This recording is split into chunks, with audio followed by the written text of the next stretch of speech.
से पहले समझेंगे पशुपालन को एनिमल हस्बेंड्री बोलते हैं इंग्लिश में।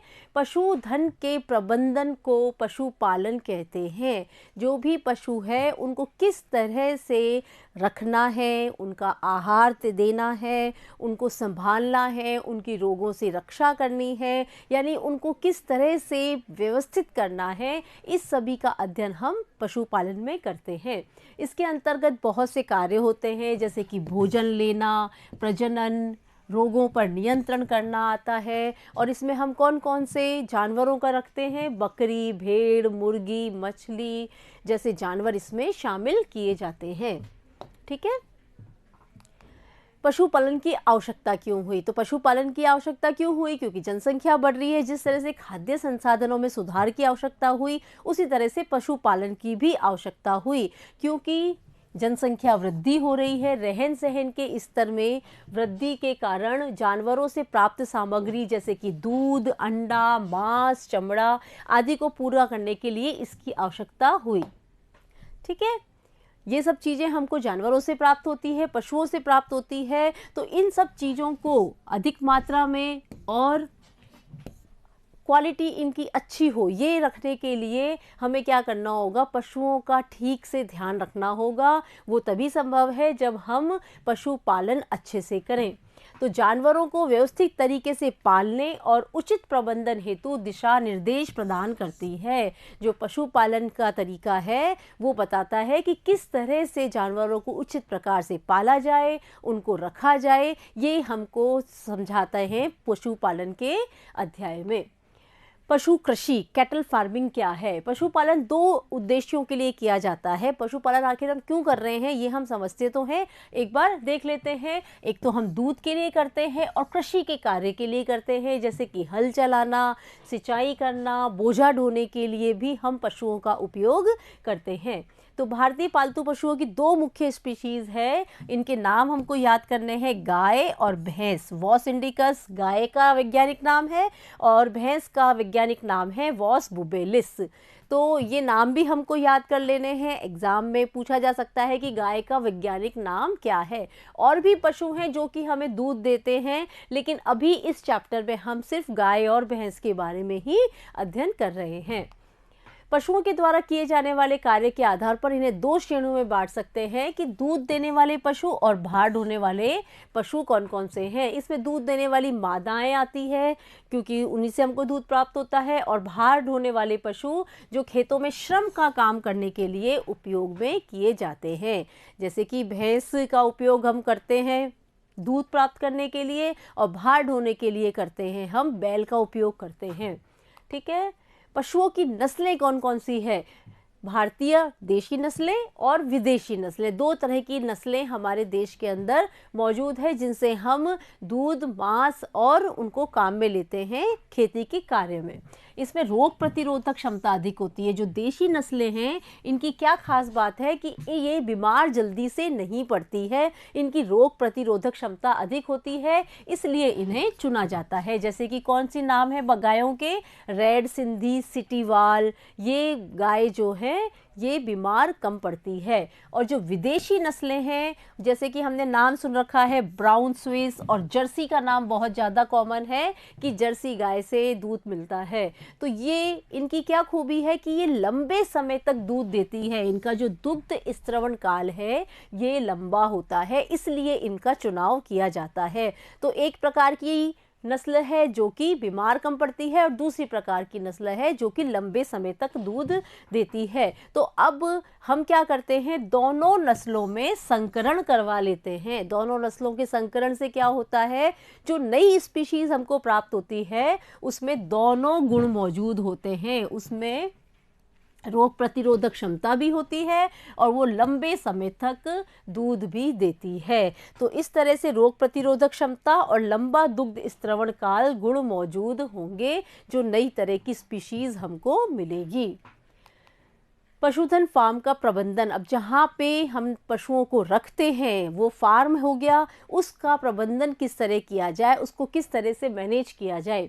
पशुपालन में पशुओं के स्वास्थ्य और स्वच्छ दूध उत्पादन के लिए गाय भैंस के शरीर की उचित सफाई और आवास की आवश्यकता होती है। अगर हमको दूध साफ सुथरा चाहिए और उन पशु का स्वास्थ्य अच्छा रहे तो हमको ध्यान रखना ही पड़ेगा।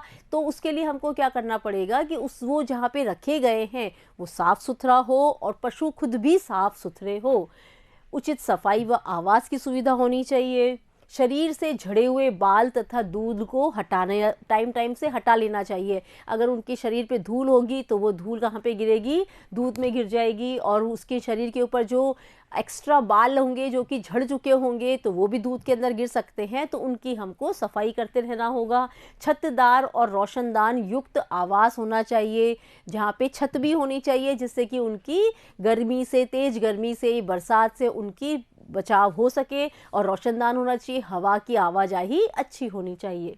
ढलवा फर्श हो जिससे कि वह साफ व सूखा रहे। ढलवा फर्श क्यों होना चाहिए, ये तो हम सोच सकते हैं। ढलवा यानी कि स्लोप हो जिसके अंदर, जिससे कि वो जब मल मूत्र का विसर्जन करे तो वो नीचे बह जाए, वहाँ पर एक जगह इकट्ठा ना हो। अगर वो इकट्ठा होगा तो गंदगी हो जाएगी, तो इस तरह से, और वो सूखा भी नहीं रहेगा, तो वो उसका विसर्जन किस तरह के फर्श पे होना चाहिए, ढलवा फर्श अगर वहाँ का होगा तो इससे वो जगह सूखी भी रहेगी और साफ भी रहेगी।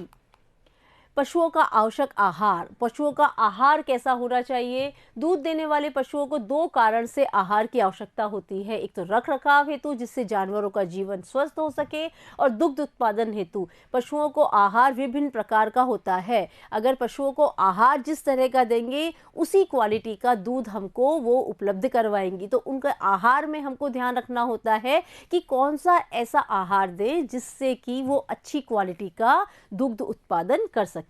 तो रुक्षांश, मोटा चारा उनको दिया जाता है गायों को। रफेज जिसको इंग्लिश में बोलते हैं, इसमें मुख्यतः रेशे होते हैं। अगर इस तरह का चारा हम देते हैं तो दूध की क्वालिटी अच्छी होती है। और एक होता है सांद्र, कॉन्सेंट्रेट्स जिसको बोलते हैं, इसमें रेशे कम होते हैं और प्रोटीन और अन्य पोषक तत्व इसमें अधिक मात्रा में होते हैं। तो पशुओं का आहार क्या होता है, मोटा चारा होता है और सांद्र होता है। तो मोटे चारे के अंदर रेशे अधिक होते हैं और सांद्र के अंदर प्रोटीन और अन्य पोषक तत्वों की मात्रा होती है। अगर ये आहार पशुओं को मिलता है तो पशु अच्छा दुग्ध उत्पादन कर पाते हैं। पशुओं को एक संतुलित आहार की आवश्यकता होती है जिससे उचित मात्रा में सभी पोषक तत्व मौजूद हो। सभी को, हमको भी और पशुओं को भी इसी तरह के आहार की आवश्यकता होती है जिसमें कि सभी पोषक तत्व मौजूद हो। इसमें कुछ सूक्ष्म पोषक तत्व भी मिलाए जाते हैं जो दुधारू पशुओं को स्वस्थ रखते हैं, दूध उत्पादन को बढ़ाते हैं। तो जब गाय लोगों को हम पालते हैं, जानवरों को हम पाल रहे हैं, तो ये हमारी जिम्मेदारी बन जाती है कि हम उनको इस तरह का आहार दें जिससे कि उनका स्वास्थ्य भी अच्छा रहे और वो लंबे समय तक दूध उत्पादन भी कर सके और बीमार भी ना हो। ठीक है। पशुओं में रोग, पशुओं में किस किस तरह के रोग हो जाते हैं। पशु अनेक प्रकार के रोगों से ग्रसित हो सकते हैं जिनके कारण उनकी दूध उत्पादन क्षमता में कमी आ जाती है और उनकी मृत्यु भी हो सकती है। पशुओं में के परजीवी निम्न प्रकार के हो सकते हैं। बाह्य परजीवी, परजीवी उनके ऊपर लग जाते हैं जो कि उनका खून चूसते रहते हैं, उनसे अपना भोजन ग्रहण करते रहते हैं, तो उससे इनको नुकसान पहुंचता है। यह पशुओं की त्वचा पर रहते हैं और त्वचा रोग उत्पन्न कर देते हैं। हमने देखा है कई गाय भैंसों को उनके शरीर पे घाव बन जाते हैं उनकी त्वचा पे, तो ये परजीवी के कारण हो सकता है। बाह्य यानी कि जो बाहर की तरफ रहते हैं। अंतः परजीवी जो उनके शरीर के अंदर निवास करते हैं। अंतः परजीवी जैसे कि कीड़े, अमाशय तथा आंत को, पर्णकृमि, यकृत को प्रभावित करते हैं। तो ये जो कीड़े लग जाते हैं अगर उनको, तो वो कौन से पोर्शन पे अटैक करते हैं, अमाशय को, और उनकी आंत को प्रभावित करते हैं। और जो पर्णकृमि नाम के जीव होते हैं वो उनकी यकृत को प्रभावित करते हैं। पशुओं को बैक्टीरिया व वायरस से संक्रामक रोग भी हो सकते हैं। अनेक विषाणु और जीवाणु जनित रोगों से पशुओं को बचाने के लिए टीका भी लगाया जाता है। जिस तरह से हम टीका लगवाते हैं अपने बच्चों को रोगों से दूर रखने के लिए, उसी तरह से जानवरों को भी जीवाणु और विषाणु से जनित रोगों से, उनके द्वारा जो रोग हो जाते हैं उनसे बचाने के लिए उनको वैक्सीनेशन भी किया जाता है, टीके भी लगवाए जाते हैं। अब पढ़ेंगे हम मुर्गी पालन। मुर्गियों का भी पालन किया जाता है, तो मुर्गी से हमें क्या क्या प्राप्त होता है, कुछ जनरल नॉलेज की बातें भी है, अपने कॉमन सेंस भी यूज़ करते हुए हम काम करेंगे तो हमको आसानी से याद होगा, है ना। तो मुर्गी पालन क्यों किया जाता है, इसको पोल्ट्री फार्मिंग भी बोलते हैं। मुर्गी पालन अंडे और मांस की प्राप्ति के लिए किया जाता है, ये जनरली हम जानते हैं। इसलिए कुक्कुट पालन में, इसको क्या बोलेंगे, मुर्गी पालन को कुक्कुट पालन भी कहा जाता है। उन्नत मुर्गी की नस्लें विकसित की जाती है और अंडों के लिए अंडे देने वाली मुर्गी पालन किया जाता है। अगर हमको अंडे प्राप्त करने हैं तो मुर्गियों की अलग तरह से हम ध्यान रखा जाता है, और मुर्गियों से अगर हमको मांस प्राप्त करना है तो उनको कहते हैं ब्रोलर, तो ब्रोलर कहा जाता है। तो ब्रोलर अलग तरह से मुर्गियों का तैयार किया जाता है, मुर्गियों को पालन किया जाता है। तो दो तरह से हो गया, एक तो अगर हमको अंडे प्राप्त करने हैं तो उस तरह की मुर्गियों को क्या बोलेंगे, लेयर, और अगर हमको मांस प्राप्त करना है तो उनको बोलेंगे ब्रॉलर, ठीक है। तो मुर्गी की नस्लों में सुधार के लिए देशी जैसे कि एसिल तथा विदेशी जैसे कि लॉगहार्न नस्लों का संकरण कराया जाता है।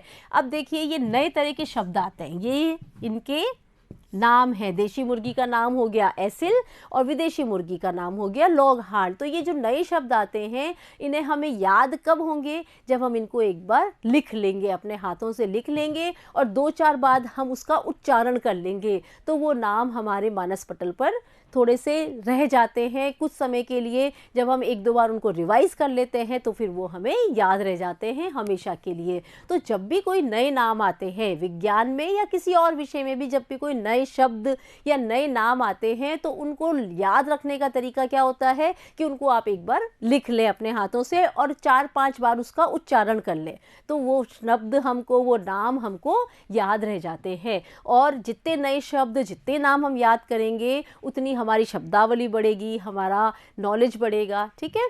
तो इस तरह से हमको साथ साथ करते जाना चाहिए। जैसे अब मैं बोल रही हूँ तो आप एक बार याद कर लीजिए, देशी मुर्गी कौन सी हो गई, एसिल, तो आप मेरे साथ प्रोनाउंस भी कर सकते हैं। और विदेशी मुर्गी जैसे कि लेगहॉर्न, तो आप अगर साथ साथ प्रोनाउंस कर लिया है तो ये आपको भी नाम याद हो जाएगा।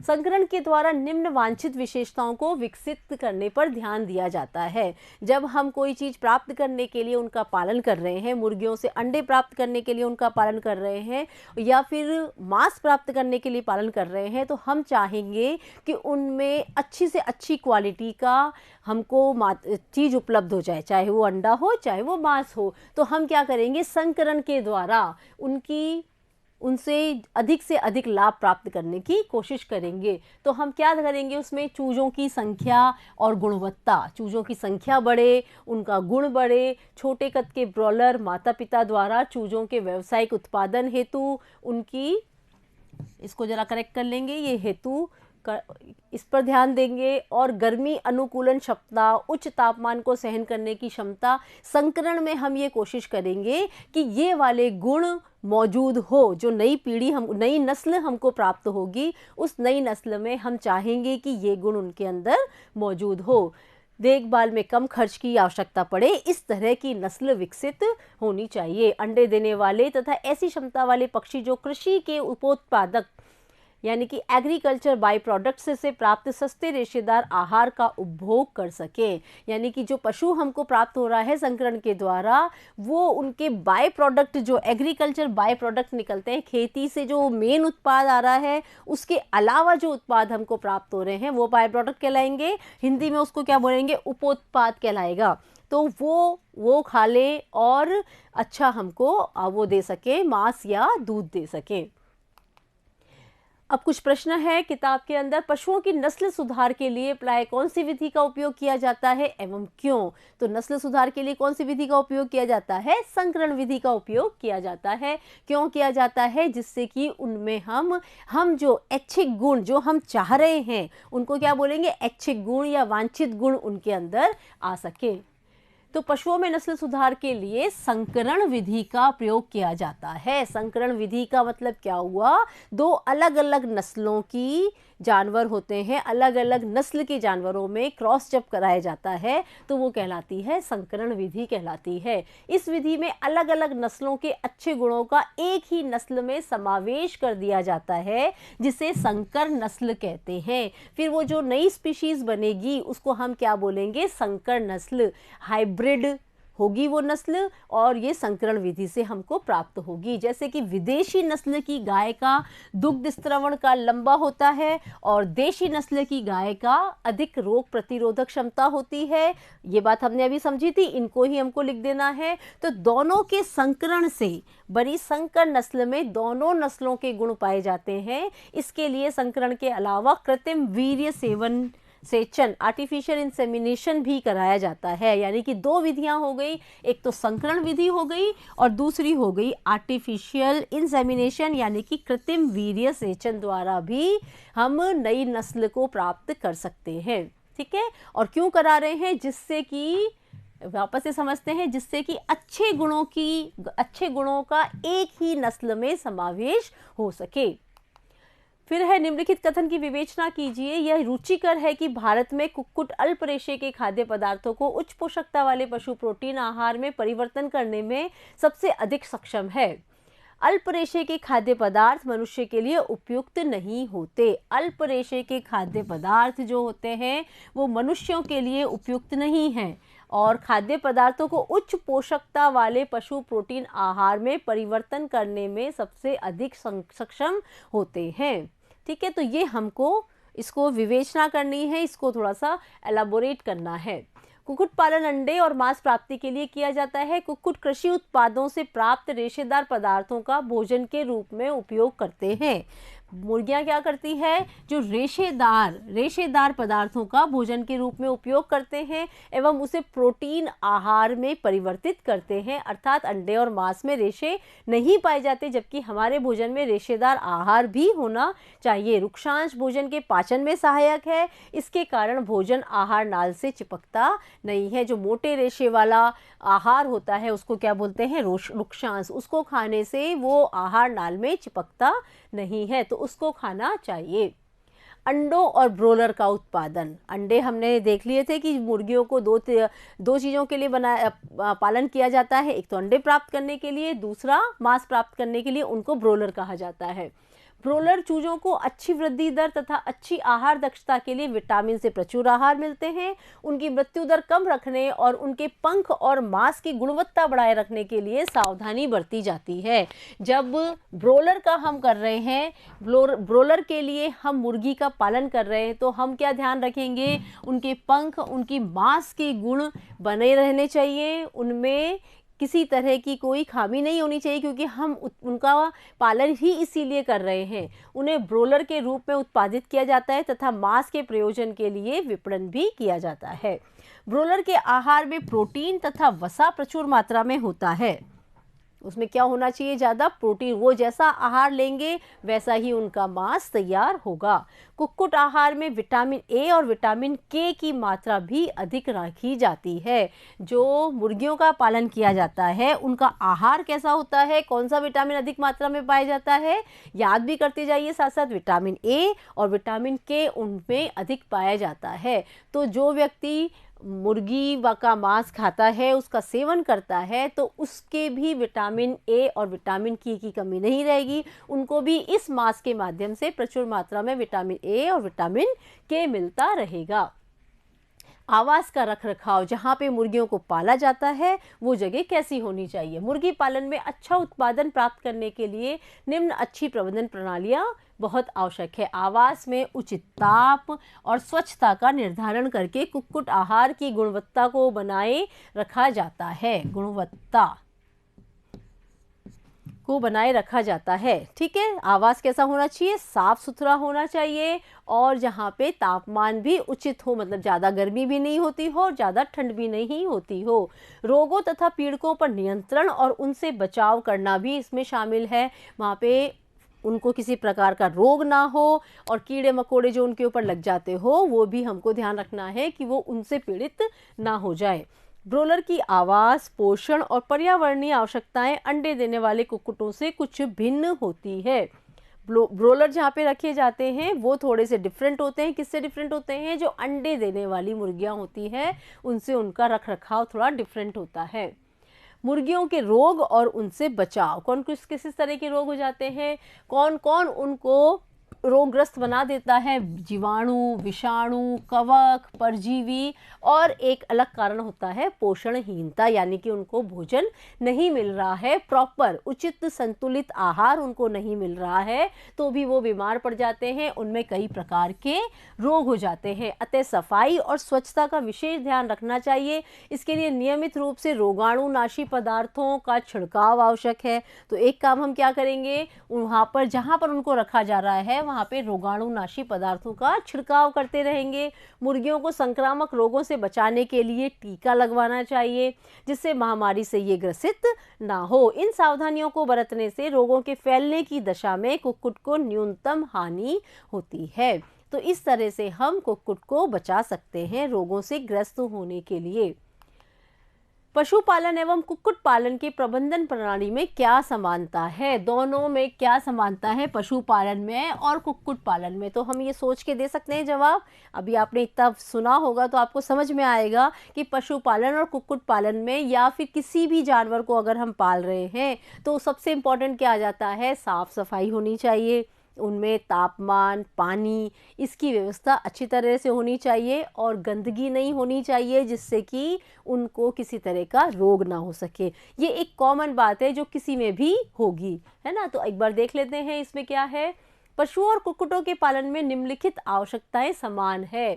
उचित आवास व्यवस्था, जहाँ पे भी उनको रखा जा रहा है वो ठीक हो। आवास पर्याप्त प्रकाश युक्त होना चाहिए और हवादार होना चाहिए। सभी को प्रकाश की, सूर्य के प्रकाश की आवश्यकता है और हवा की आवश्यकता है, तो ये भी वहाँ पर कैसा होना चाहिए? पर्याप्त होना चाहिए।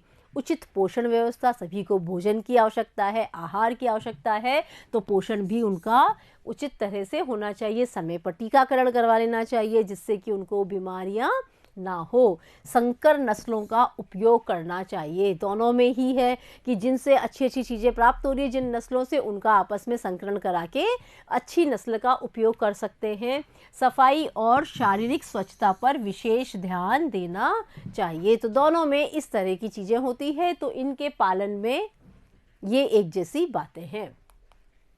ब्रोलर तथा अंडे देने वाली लेयर में क्या अंतर है? इनके प्रबंधन के अंतर को भी स्पष्ट कीजिए। तो देखिए किस तरह का अंतर है।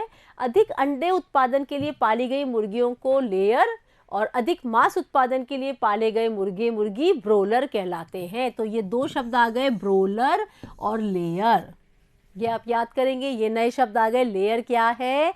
वे मुर्गे मुर्गियां हैं जिनसे अंडों का अधिक उत्पादन करने के लिए पाला जाता है, ठीक है। और ब्रोलर क्या है? ब्रोलर भी मुर्गे मुर्गियां हैं, लेकिन इनको पाला जाता है अधिक मांस प्राप्त करने के लिए। तो वो जिनसे अधिक मांस प्राप्त किया जा रहा है वो कहलाते हैं ब्रोलर, और जिनसे अधिक अंडे प्राप्त किए जा रहे हैं वो कहलाते हैं लेयर।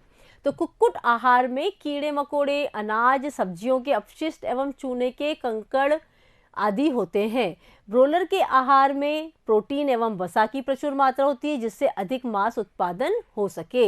यानी कि कुक्कुट आहार में जिससे हम अंडे प्राप्त कर रहे हैं उनके खाने में क्या होगा? कीड़े मकोड़े होंगे, वो कीड़े मकोड़े भी खाती हैं, अनाज खाते हैं, सब्जियों के बचे हुए टुकड़े वगैरह अपशिष्ट होंगे, और चूने के कंकड़ आदि किसको दिए जाते हैं? लेयर को दिए जाते हैं। और ब्रोलर को क्या दिया जाता है? ब्रोलर को जो खाना दिया जाता है ये भी दे सकते हैं, लेकिन उसके अलावा क्या और देने की आवश्यकता है? प्रोटीन और वसा की प्रचुर मात्रा होनी चाहिए जिससे कि वो अच्छा मांस का उत्पादन कर सके।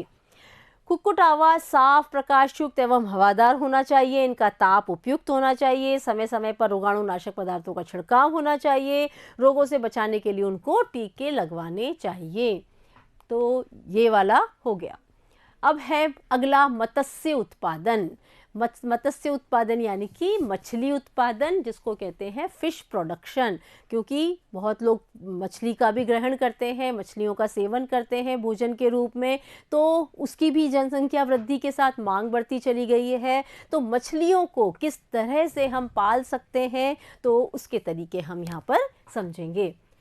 मनुष्यों को पशु प्रोटीन, एनिमल प्रोटीन प्राप्त करने के लिए एक सस्ता स्रोत क्या है? मछली है। तो जो लोग मछली खाते हैं उनको भरपूर प्रोटीन प्राप्त हो जाता है मछलियों से। उनको दूध और जो भी आहार होते हैं उनके साथ साथ अगर वो मछलियों का सेवन भी करते हैं तो उनके शरीर में प्रोटीन की कमी तो नहीं होगी। तो एनिमल प्रोटीन सबसे अच्छा माध्यम है प्रोटीन प्राप्त करने का। मछली उत्पादन में पंख युक्त मछलियाँ, कवचीय मछलियाँ जैसे प्रोन और मोलस्क आदि सम्मिलित है। तो मछली उत्पादन में कौन कौन सी मछलियों को पाला जाता है? एक तो पंख युक्त जिनके फिन होते हैं उनको पाला जाता है, और दूसरी तरह की मछलियाँ होती हैं जिनके कवच होते हैं, हार्ड कवच होता है उनके ऊपर, जैसे कि प्रोन है और मोलस्क होते हैं जिनको पाला जाता है। मछली हम दो तरह से प्राप्त करते हैं, एक तो मछली को पकड़ के प्राप्त करते हैं, दूसरा हम प्राप्त करते हैं मछलियों का संवर्धन, यानी कि मछलियों को पैदा करने का काम करते हैं। तो मछलियों को कैप्चर फिशिंग, जैसे कि हम देखते हैं समुद्रों के अंदर जाल डाल के मछलियों को पकड़ा जाता है, तो वो तरीका हो गया, एक तरीका हो गया। इसमें मछलियों को प्राकृतिक स्रोत से प्राप्त किया जाता है, जैसे समुद्र प्राकृतिक स्रोत ही है, समुद्री जल तथा ताज़ा जल दोनों शामिल है। दोनों जगह नदियों में भी मछलियाँ पाई जाती है, तो नदियों में भी हम फिशिंग कैप्चर्स कर सकते हैं। फिशिंग को पकड़ के, फिशेस को पकड़ के हम उनको प्राप्त कर सकते हैं। और दूसरा वाला तरीका है फिश कल्चर फिशिंग, मछली संवर्धन। किस तरह से किया जाता है? इसमें फिश फार्मिंग की जाती है, मछलियों को पाला जाता है, इसको फिशिंग कल्चर भी कहते हैं। से प्राप्त करने की विधि शामिल है। मछली संवर्धन समुद्र तथा ताजे जल की पारिस्थितिक तंत्रों में किया जा सकता है। दोनों जगह पे मछलियों को पाला जा सकता है। पहले हम पढ़ते हैं समुद्र मत्स्यिकी, मरीन फिशरीज, समुद्र में किस तरह से पाला जाता है। भारत का समुद्र मछली संसाधन क्षेत्र 7,500 किलोमीटर समुद्री तट और इसके अतिरिक्त समुद्र की गहराई है। समुद्री मछली पकड़ने के लिए विभिन्न प्रकार के जालों का उपयोग मछली पकड़ने वाली नावों से किया जाता है। तो जो भारत का तट है वो तट कितने किलोमीटर लंबा है? 7,500 किलोमीटर लंबा है। तो उन तटों पर हम मछली को पकड़ सकते हैं। दूसरा पकड़ सकते हैं उनकी गहराई से, समुद्र की गहराई से मछलियों को पकड़ सकते हैं। किस तरह से पकड़ सकते हैं? जाल द्वारा। मछली पकड़ने का जो जाल है, तो मछली पकड़ने की जो बोट है उसका उपयोग करके जालों के द्वारा हम मछली को पकड़ सकते हैं। सर्वाधिक प्रचलित समुद्री मछलियाँ कौन कौन सी है? देखो, pomfret, Maikal, tuna, sardine, Bombay duck, ये मछलियों के, समुद्री मछलियों के नाम हैं जिन्हें समुद्रों से पकड़ा जाता है और ये मार्केट में बिकने के लिए आती है। कुछ आर्थिक महत्व वाली समुद्री मछलियों को समुद्री जल में संवर्धन किया जाता है। आर्थिक महत्व का मतलब क्या हुआ? जो कि बाजार में महंगी बिकती है, जिनकी ज़्यादा डिमांड होती है और जो कम मात्रा में मौजूद है, तो उनको क्या किया जाता है? फिर उनका संवर्धन किया जाता है, उनको पाला जाता है।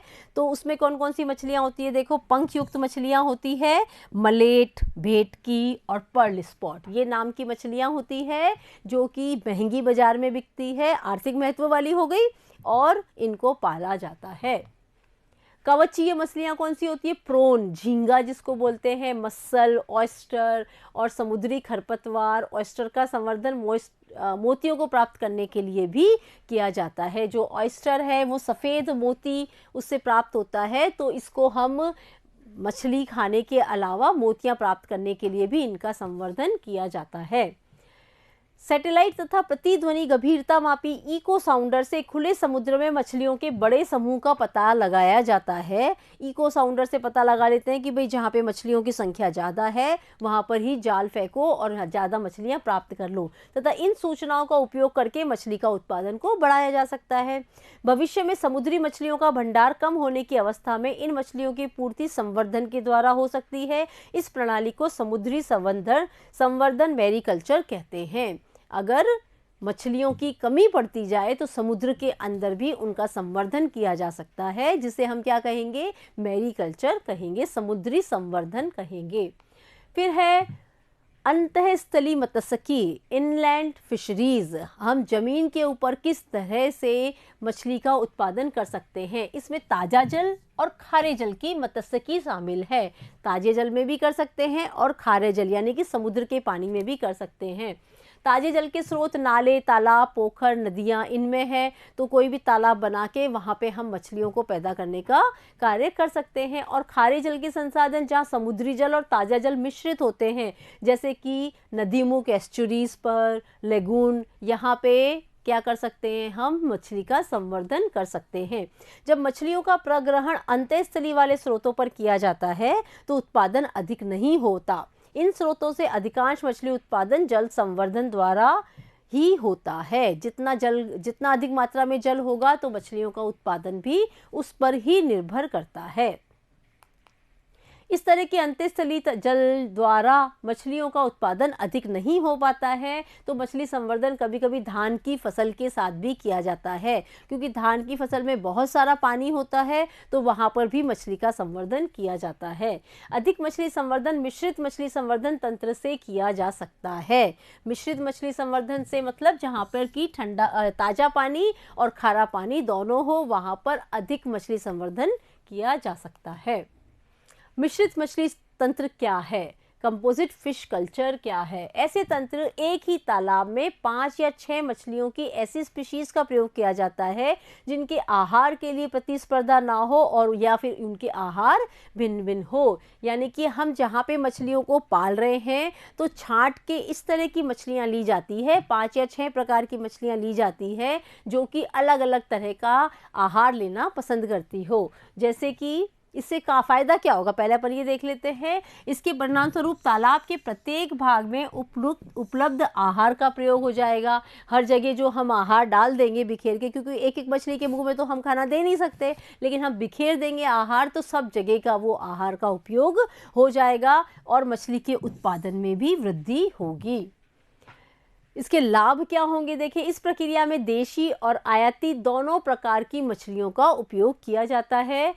जो बाहर से हम मछली मंगाते हैं उसका भी उपयोग करते हैं। आहार भिन्न भिन्न होने से तालाब में उपलब्ध संपूर्ण आहार का उपयोग हो जाता है। तालाब किस किस तरह से होता है, देखिए तालाब से मछली उत्पादन अधिक होता है क्योंकि आहार के लिए कोई प्रतिस्पर्धा नहीं होती। जैसे कि कटला मछली क्या करती है, जल की सतह से भोजन लेती है। रोहू मछली क्या करती है, मछली तालाब के मध्य क्षेत्र से अपना भोजन ग्रहण करती है। और मृगल तथा कॉर्प मछली क्या करती है, तालाब की तली से भोजन लेती है। तो इस तरह की 3 स्पीशीज के बारे में बता रखा है। तो ये अलग अलग जगह से ही भोजन लेती है, तो किसी तरह की प्रतिस्पर्धा नहीं होती पानी के अंदर, और पूरा जहाँ पे तालाब है जितना आहार उसके अंदर मौजूद है उस पूरे आहार का उपयोग भी हो जाता है। तो इस तरह से मिश्रित मछली संवर्धन के लाभ होते हैं। ये तो एग्जाम्पल के साथ आ गया। उसके अलावा इन जनरल हम बता सकते हैं कि भिन्न भिन्न होने से संपूर्ण आहार का उपयोग हो जाता है और किस किस तरह की मछली का उपयोग किया जाता है, देशी और आयातित दोनों प्रकार की मछली का उपयोग किया जाता है। इनके नुकसान क्या है मछली संवर्धन के, देखें कई मछलियां वर्षा ऋतु में ही जनन करती है, तब दिक्कत हो जाती है, हमेशा जनन नहीं करती है। मत्स्य उत्पादन की सबसे बड़ी ये क्या है, सबसे बड़ी समस्या यह है कि इससे अच्छी गुणवत्ता वाले डिम्बो सीड्स उपलब्ध नहीं हो पाते हैं। ये हमको सबसे बड़ा नुकसान है। इस समस्या के समाधान के लिए ऐसी विधियां खोजी जा रही है, अभी काम चल रहा है कि तालाब में इन मछलियों का संवर्धन हार्मोन के उपयोग द्वारा किया जा सके। तो ये एक आगे होने की बात है कि किस तरह से अच्छे डिम्बों का उपलब्धता बढ़ाई जा सकती है। मछलियाँ कैसे प्राप्त करते हैं, तो मछलियाँ 2 तरीके से प्राप्त करते हैं। एक तो हम मछलियों को पकड़ के प्राप्त करते हैं जालों के द्वारा, दूसरा हम प्राप्त करते हैं संवर्धन द्वारा। तो इसको ही हम लिख लेते हैं। मछलियाँ समुद्र में या मीठे जल के स्रोतों से जाल द्वारा पकड़ी जाती है। किस तरह से पकड़ी जाती है, जाल द्वारा पकड़ी जाती है। इसके लिए विभिन्न प्रकार के जाल और नावें काम आती है। सैटेलाइट एवं प्रतिध्वनि गंभीरता मापी से समुद्र में मछलियों के बड़े समूह का पता लगाया जाता है, जिससे मछलियों का उत्पादन बढ़ता है। तो ये एक तरीका हो गया। और दूसरा है आर्थिक महत्व वाली मछलियों का संवर्धन भी किया जाता है। समुद्र में मछली संवर्धन को मैरीकल्चर और मीठे जल में संवर्धन को पीसी कल्चर कहते हैं। तो ये दो शब्द आपके पास नए हैं, मैरीकल्चर और पीसी कल्चर। तो मैरीकल्चर क्या है? जब मछलियों का संवर्धन समुद्र में किया जाता है वो कहलाता है मैरीकल्चर, क्योंकि समुद्र को मैराइन कहते हैं। और पीसी कल्चर कहेंगे जो भी मछलियों का संवर्धन मीठे जल में किया जाता है। मिश्रित मछली संवर्धन के क्या लाभ हैं? अभी हमने पढ़ा था, देखिए एक बार वापस रिवाइज कर लेते हैं। मिश्रित मछली संवर्धन में 5 या 6 किस्मों की देशी या विदेशी मछलियों का संवर्धन एक ही तालाब में किया जाता है। इसमें ऐसी किस्मों का चयन किया जाता है जिनका आहार भिन्न प्रकार का हो, जिनके आहार के लिए प्रतिस्पर्धा ना हो। जैसे कि जो एग्जाम्पल हमने देखे थे वो तीनों एग्जाम्पल हम दे देंगे। कतला पानी की सतह से, रोहू तालाब के मध्य भाग से, मृगल और कॉमन क्रॉप तालाब की तली से भोजन लेती है। ग्रास कॉप खरपतवार खाती है, ये चौथा एग्जाम्पल हमको मिल गया। इस प्रकार सभी मछलियां अपना अपना आहार प्राप्त करती है, जिससे तालाब के संपूर्ण आहार का उपयोग हो जाता है और उत्पादन भी बढ़ जाता है। तो हमको ये 3-4 नाम याद करने हैं। इसके बाद तो हम जो समझ में आ गया है उसको लैंग्वेज बना के हम लिख सकते हैं।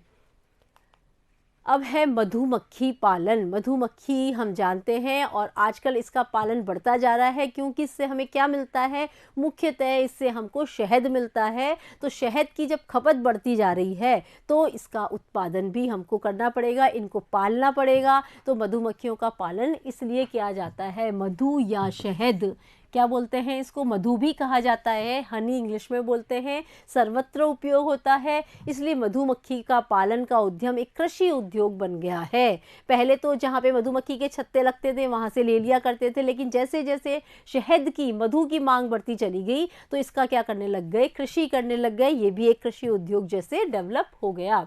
वैज्ञानिक रूप से जो मधुमक्खी पालन है उसको क्या कहा जाता है? एपीकल्चर कहा जाता है।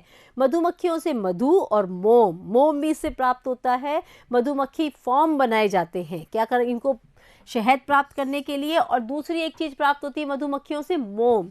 तो ये दोनों प्राप्त करने के लिए मधुमक्खियों के फार्म बनाए जाते हैं। इनमें इनका पालन पोषण करते हैं, इनकी देखभाल करते हैं, इनका रख रखाव किया जाता है। मधुमक्खी पालन के लाभ, इसमें क्या है? एक तो कम पूंजी निवेश, इसमें ज़्यादा हमको इन्वेस्टमेंट नहीं करना पड़ता। और शहद के अतिरिक्त मधुमक्खी के छत्ते से मोम के बहुत अच्छे स्रोत हैं। इनके जो छत्ते हैं वहाँ से मोम प्राप्त होता है। मोम का उपयोग औषधि तैयार करने में किया जाता है। यह धनार्जन का अतिरिक्त साधन हो सकता है। कोई व्यक्ति कुछ काम कर रहा हो तो साथ साथ ये एडिशनल काम कर सकता है, तो एडिशनल उसकी इनकम शुरू हो सकती है, अर्निंग शुरू हो सकती है। और बेहतर परागण द्वारा फसल उत्पादन बढ़ाने में सहायक होती है। बेहतर परागण द्वारा यानी उसके आसपास किस तरह के अच्छी किस्म के फूल हो जिससे कि अच्छा परागण हो सके, तो उनको अच्छे अच्छे पराग मिल सके, जिससे कि वो मधु का निर्माण करती है, शहद का निर्माण करती है, तो फसल उत्पादन भी अच्छी होगी, उनको अच्छे अच्छे परागकण मिलेंगे। ठीक है। व्यावसायिक स्तर पर मधु उत्पादन हेतु मधुमक्खी की किस्में, नाम एक बार याद कर लेते हैं। मधुमक्खियां किस किस तरह की हैं? एपिस सेरेना इंडिका सामान्य भारतीय मधुमक्खी है जो कि हम देखते हैं, क्या नाम है उसका? Apis Serena indica. फिर है शैल मक्खी होती है जिसका नाम है एपिस डोर्सेटा। लिटिल मक्खी होती है एपिस फ्लोरी, और इटालियन मक्खी है जिसका नाम है एपिस मेलिफेरा।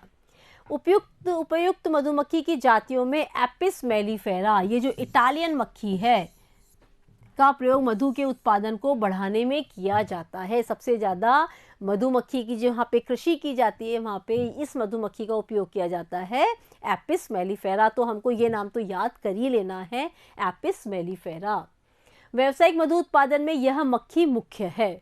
इटली मधुमक्खी में क्या विशेषता होती है? मधु एकत्र करने की बहुत अधिक क्षमता होती है। ये ज़्यादा से ज़्यादा शहद इकट्ठा कर लेती है और ये डंक भी कम मारती है। तो ये तो बहुत अच्छी बात हो गई कि डंक कम मारती है। वे निर्धारित छत्ते में काफ़ी समय तक रहती है और प्रजनन भी तीव्रता से करती है। तो ये सब गुण उसके अंदर मौजूद है, इसलिए इटालियन मक्खी, क्या नाम है उसका? Apis mellifera. इस इटालियन मक्खी का ज़्यादा उपयोग किया जाता है और कृषि में इनका उपयोग किया जाता है। ठीक है, शहद। शहद क्या है देखिए, मधुमक्खी पालन में शहद एक मुख्य उत्पादन है। मधु की कीमत और गुणवत्ता मधुमक्खी के चरागाह मधु एकत्र करने के लिए उपलब्ध फूलों पर निर्भर करती है। जहाँ पे मधु को पाला जाता है वो जगह क्या कहलाती है, चरागाह कहलाती है।